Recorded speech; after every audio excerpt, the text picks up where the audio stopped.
دوستو السلام علیکم۔ دوستو آج ہم آپ کو بتائیں گے کہ مچھلی کا کانٹا پھنس جائے تو کیا کریں۔ مچھلی کانا صحت کے لیے بہت زیادہ فائدہ مند ہے، مگر کانٹوں کا خیال رکھنا بھی اتنا ہی ضروری ہے، کیونکہ اگر اس کا کانٹا حلق میں پھنس جائے تو ضروری نہیں کہ وہ تکلیف دہ ہو، مگر بے آرام اور چبھن کا احساس ہر وقت دلاتا رہتا ہے۔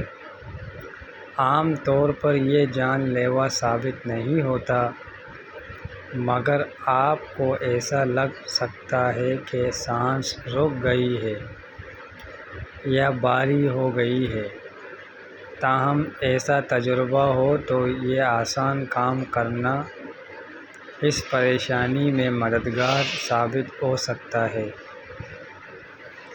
ویسے ذہن میں سب سے پہلے ایسی صورتحال میں کھانسنے کا ہی خیال آتا ہے اور اس پر عمل بھی کرنا چاہیے۔ کھانسی اس طرح کی صورتحال میں جسم کا پہلا حفاظتی اثر ہوتی ہے۔ اکثر کچھ منٹ تک کھانسنا اتنی ہوا اخراج کرنے کے لیے کافی ثابت ہوتا ہے، جو کانٹے کو نکال پھینکتی ہے۔ اگر یہ کام نہ کرے تو نیچے موجود طریقہ آزمائیں۔ اگر کھانسی کام نہ کرے تو زیتون کا تیل ایک اچھا حل ثابت ہو سکتا ہے۔ یہ تیل فوری طور پر تھوک میں تحلیل نہیں ہوتا، لہذا یہ مچھلی کے کانٹے کو حلق کے نیچے گزارنے کے لیے اچھا آپشن ثابت ہوتا ہے، کیونکہ وہ کانٹے کو چکنا کرکے پھسلنے پر مجبور کر سکتا ہے۔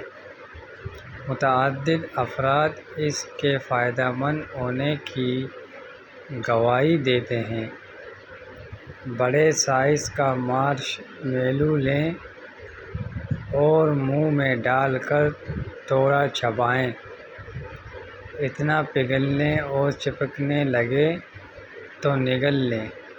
یہ چپکنے والی میٹھی سوغات اپنے ساتھ مچھلی کے کانٹے کو بھی معدے میں لے جاتی ہے۔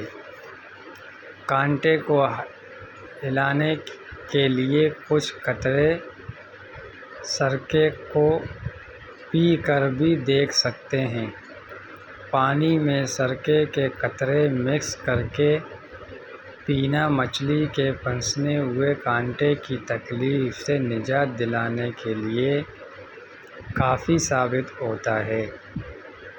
اس طرح کے کانٹے کافی پتلے اور نازک ہوتے ہیں اور سرکے میں موجود تیزابیت انہیں گلانے کے لیے کافی ثابت ہوتی ہے۔ تاہم اس طریقہ کار میں تکلیف سے نجات کے لیے وقت ذرا زیادہ درکار ہوتا ہے۔ خشک ڈبل روٹی کو گرم پانی یا دودھ میں معمولی سا ڈبوئیں اور پھر گیند کی شکل بنا کر نگل لیں۔ ایسا ہونے پر مچھلی کے کانٹے کو بھی اپنے ساتھ لے جا سکتی ہے۔ دوستو چینل کو لائک کریں اور سبسکرائب کریں، بیل آئیکن کی بٹن کو ضرور دبائیں۔